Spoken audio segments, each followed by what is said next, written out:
JJ the CPA here. Hope you're doing well. Crash course on the employee retention tax credit. Crash course in the sense that it's snowing out, getting ready to be supposedly blizzard-like conditions. So running to the store to get one last thing. I'm in a very safe car. But here's how easy it is that I'm going to tell you all about it. Crash course by the time I get to the store. Just a few minutes. So the first thing to note is that this would only be for those that have employees, that have W-2 wages to employees. It does not qualify on the owners or the owner's family. I've got a couple of videos talking about that. I don't have the most recent one, but I've come across concrete information that the owners and the spouses, as I had originally thought, as well as any related family members, are not going to be included. Now that's those that have 50% or more interest. So let's just put that aside. You got employees? Did you get PPP? Because if you got PPP, then it seems to me that you're an employer that first of all falls in a category that you were affected by the pandemic, because you got PPP with you certifying that you were affected by the pandemic. Yes, I get it. There are other qualifications. So what are they first? Well, in 2020, if you were to look at any quarter in 2020 and look at your gross receipts as defined and as you report for tax purposes, no, it does not include PPP. Gross receipts do not include grants or the EIDL grant. It's indisputable. If you've heard otherwise, they're just wrong. You take your gross receipts and you're going to take them for the quarter, calendar quarter, and you're going to compare it to that same quarter in 2019. And if you're down 50%, then you are going to get an employee retention tax credit for that quarter. If you are in 2021, they have extended that for the first two quarters of 2021. Now this is as of February 14th. Happy Valentine's Day. If you compare the first or second quarter of 2021 to, and you are going to hear this correctly, and I'm not saying it in air, but you are going to compare that also to 2019. But check this out. If you're down 20%, so a much lower threshold, if you're down 20%, then you qualify for that quarter for the employee retention tax credit. The second way that you can qualify, which means it doesn't matter if your gross is down or up or even, but the second way that you can qualify is if you have a government shutdown, partial or full. But here's the interesting thing. When you look at the tax law, okay, not an article, but when you look at the tax law, it indicates that if the commerce of a business has been affected as it relates to group meetings and travel and commerce, then you are a candidate for the employee retention tax credit if you are also under a government partial or full shutdown. Now, what does that mean? Well, what it means is if you're under a partial or a full shutdown by the government and you were affected, then you should qualify. Yeah, there are ways that you don't qualify, but they're hard. It's hard to accomplish not qualifying. Been a little disappointed by my fellow CPAs and EAs and tax professionals, not those tuning into my channel, because these are the smart ones, but what I've just heard from those that tune in that are hiring professionals, there really does seem to be a mindset of, nope, you don't qualify because, and they come up with some reason that's off the top of their head without looking specifically at the client's circumstances. That's the key here. You have to look at your facts and circumstances. And so at irs.gov, when you go to that page, you'll see coronavirus tax help. You click on that. Very simple. You'll see it. Then when you click on that page, go to the very, very bottom. You'll see a link that says employer tax credits. You click on that. And then when you go to that page, click to the bottom and you'll see employee retention tax credit FAQs, frequently asked questions. Go to there. there is 94 FAQs, and the IRS does a great job in telling you all the different ways that you actually can qualify, believe it or not. They don't spend all their FAQs telling you how you don't qualify. They point out how you qualify. And if you're an essential business and you think you don't qualify, then you're not looking close enough, because it does make it clear that essential businesses can qualify. Now, when you are looking at the law, you do not find anything in the law that says essential businesses don't qualify or only non-essentials qualify. Does not say that in the law. It also does not say in the law that only essential employees are opting out for the credit, or it doesn't say anything about non-essentials that you're able to opt them in. What it talks about in the law is employer size. So when you're an essential business and you have also non-essential operations that make up a decent amount of your business, nothing's set in stone related to that. They just call it a nominal effect to your business, then that doesn't really help you. A nominal effect, if you were to look, typically is going to be if your gross receipts is 26 million or less elsewhere in the tax law.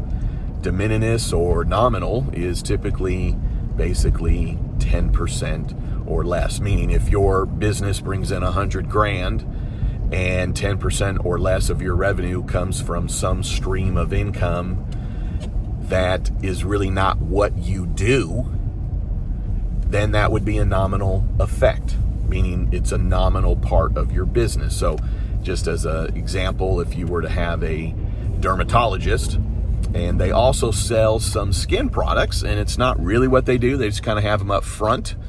Well, if their gross receipts from that is 10% or less, typically that's kind of a rule of thumb that is a nominal portion of their business.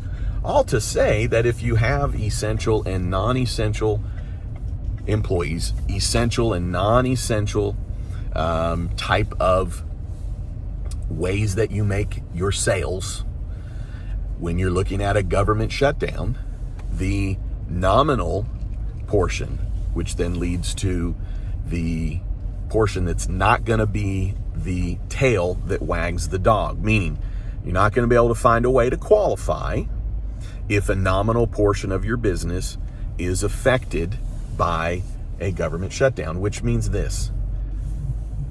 Most small businesses, you have several lines or several ways that you're earning your income. You would need to look and see, well, what types or what streams of income are being affected by the government shutdown.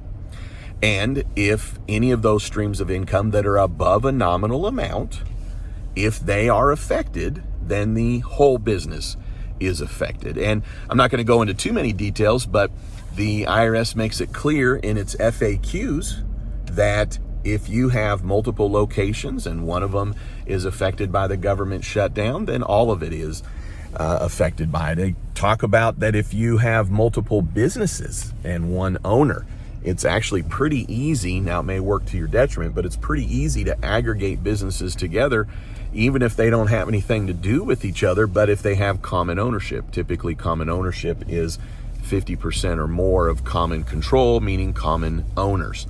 It does indicate that if you have an essential business, and in one of them, it gives you an example of a hospital, and the hospital provides essential, obviously, ER type services, but also non-essential businesses. And so if the non-essential portion of that business has been affected, as long as it's more than a nominal effect to the business, then that entire business is going to qualify.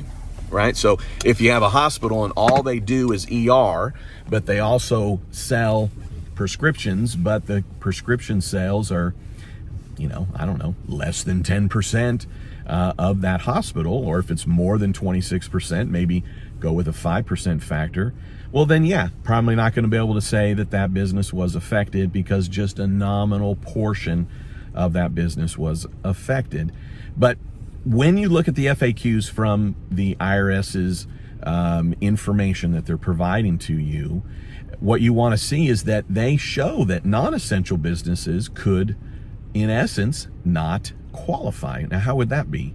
Well, really what it comes down to is if you're a business that even if you were under a shutdown, but you just kept rocking and rolling, your employees kept working, there was no difference, there was no effect to your business, it didn't slow it down, you just kept going, then it says then you would not qualify.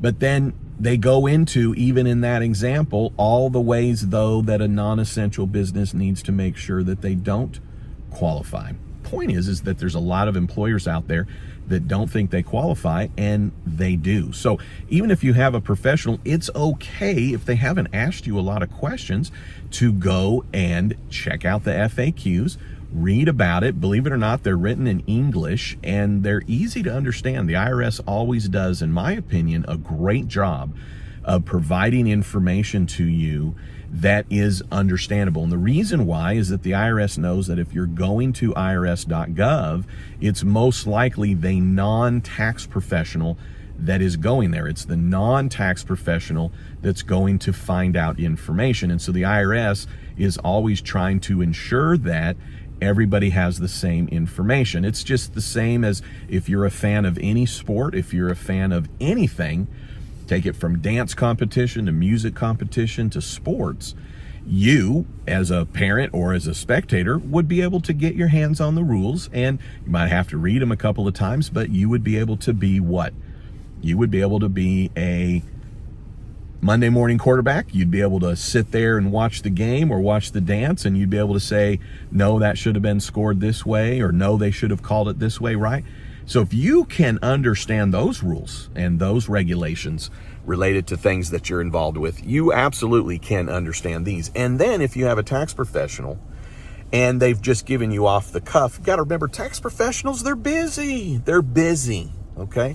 And for whatever reason, most tax professionals have a personality of being conservative, and I talk about it in both of my books, but their conservative nature typically leads to no, because that's a safe answer typically. But the thing to note is this: I actually did an article with a psychologist talking about CPAs, and it was put out by the Oklahoma Society of CPAs, and the point of the article is that tax professionals need to be careful, because when they say no, that means they know. When they say NO, that means that they KNOW. And if somebody just said no to you, then they don't know.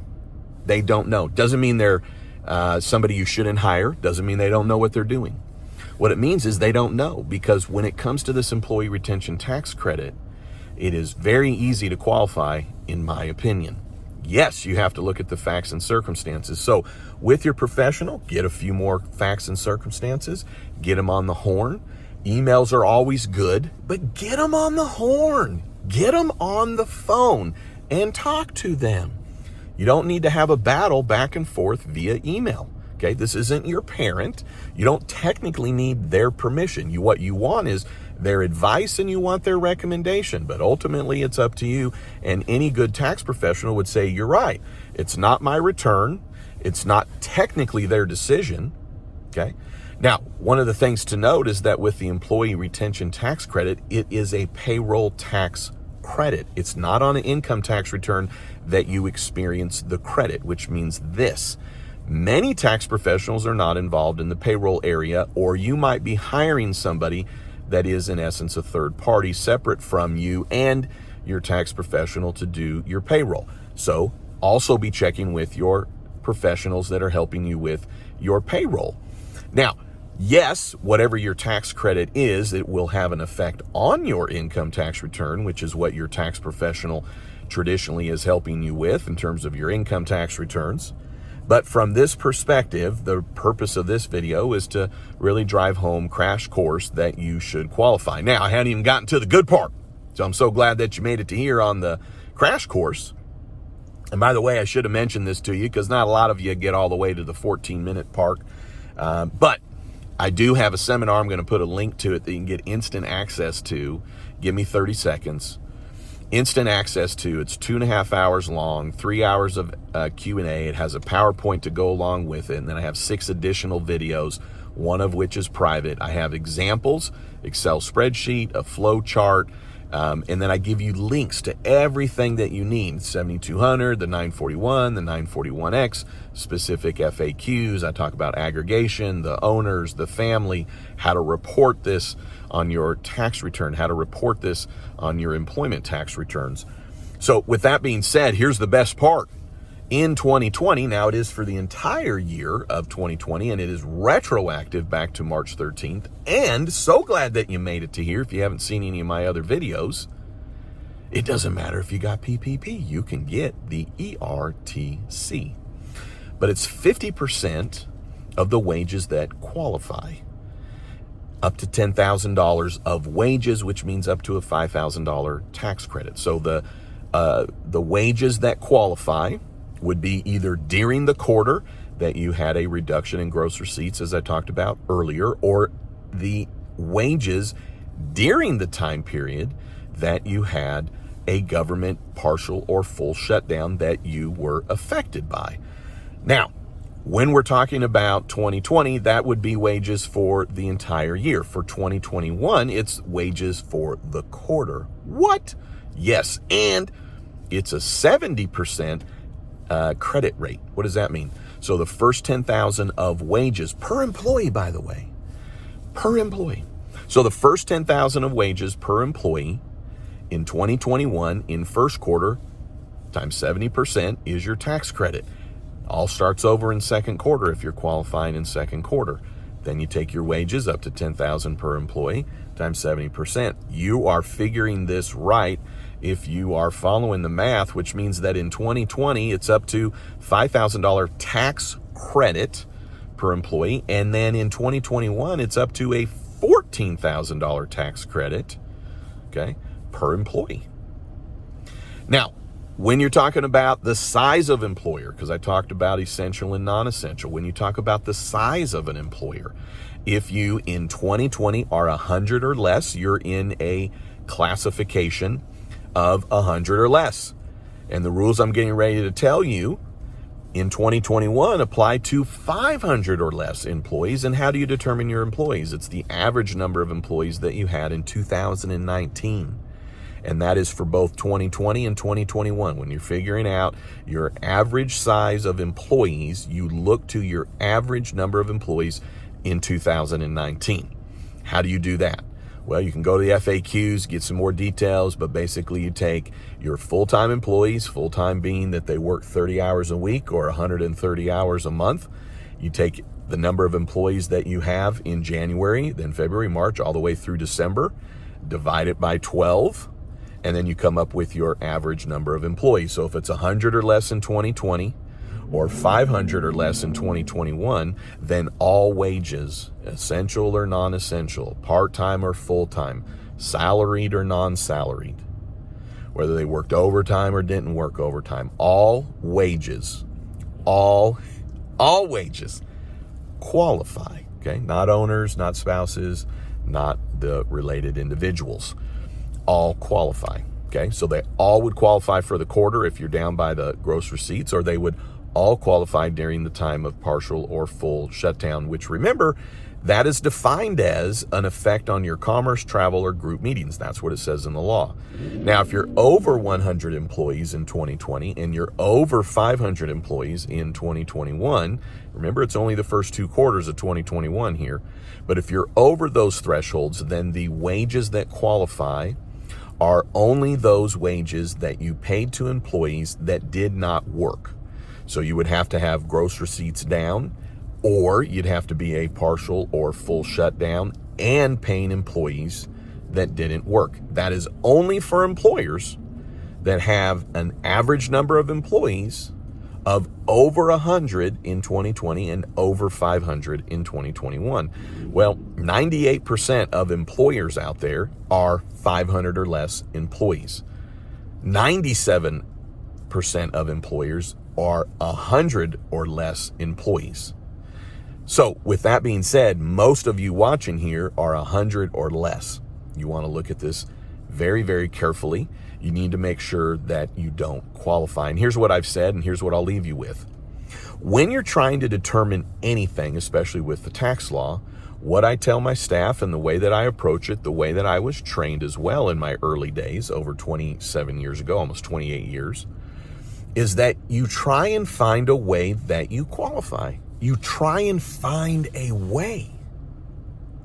Because then if you can't find a way, then you're right, you don't qualify. Don't start out trying to figure out how you don't qualify. Figure out how you qualify. And you're right, there's going to be employers out there that may not qualify. So the first thing you want to do is figure out how many employees do you have. Why? Because then you know what rules to go by. The second thing you want to figure out is your gross receipts down? Yes or no? Remember, you're comparing any quarter in 2020 to that applicable same quarter in 19.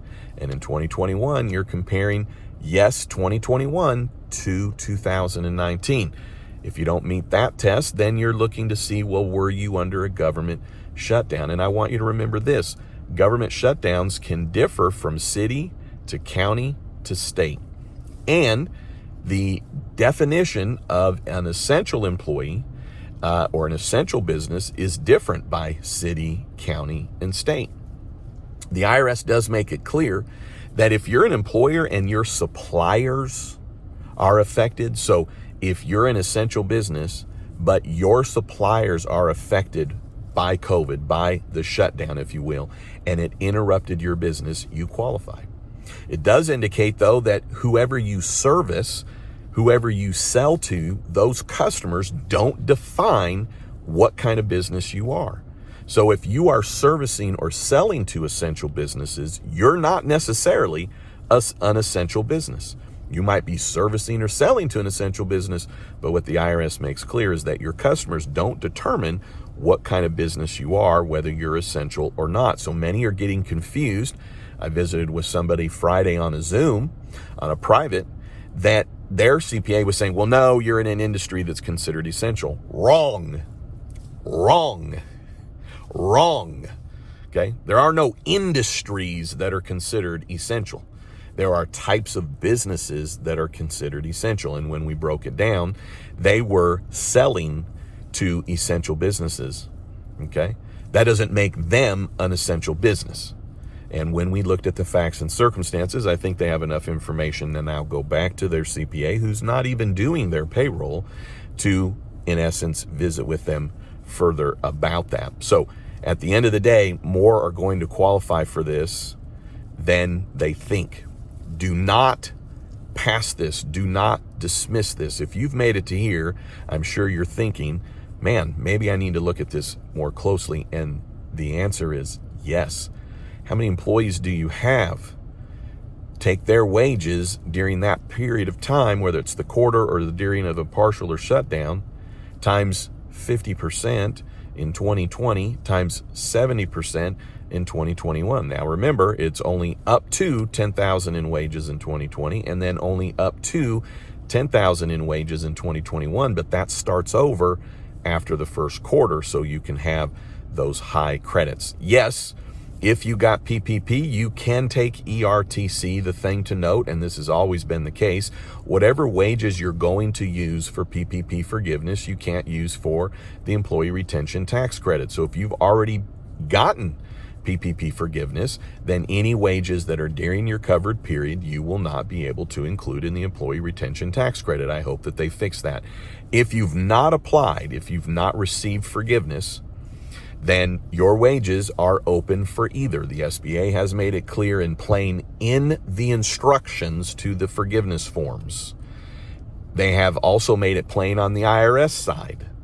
Plain. What has been made plain is this: if you have wages that qualify for both the employee retention tax credit as well as the PPP, you get to decide which wages, not by payroll period, by actual wages. So you literally could have in a week an employee that you use their wages for PPP, another day you use it for ERTC, another day you use it for any of the other credits. It's just the actual pay for that day for that employee can only be used for one or the other. So if you've got ERTC and PPP in your circumstances, then you want to look at it strategically. We all know that PPP was given and it covers in essence 10 weeks of payroll, but you have 24 weeks to spend it.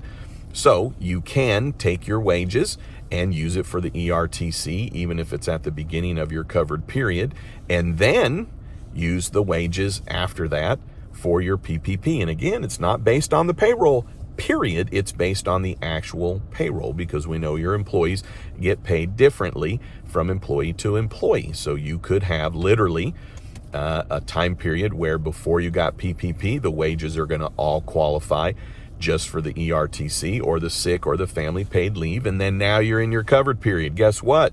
They could qualify for any of those things. But at the beginning of your covered period, you can continue to use the ERTC when you have an employee that's reached $10,000 in compensation, that those wages can then start counting for PPP, while you may have other employees that their wages are still counting for ERTC. You get to decide. And then what you need to note, though, is that if you file for the ERTC, you've then declared those wages for ERTC. So when you then go file for PPP forgiveness, then you do what? You simply subtract the wages during the covered period that you used for ERTC. You subtract those wages from the wages that you're putting in for PPP forgiveness, just the same as you would reduce any wages that you're putting in for PPP forgiveness that you used for any other tax credit. All right, hey, thanks for tuning in. Love it if you'd subscribe. Check out this seminar that I've put together. Should have told you earlier, it's only $97. It's cheap. If you don't want to check that out, then go to my playlist on ERTC and the other tax credits for other videos, and then take a hard look at this. Don't just take no for an answer.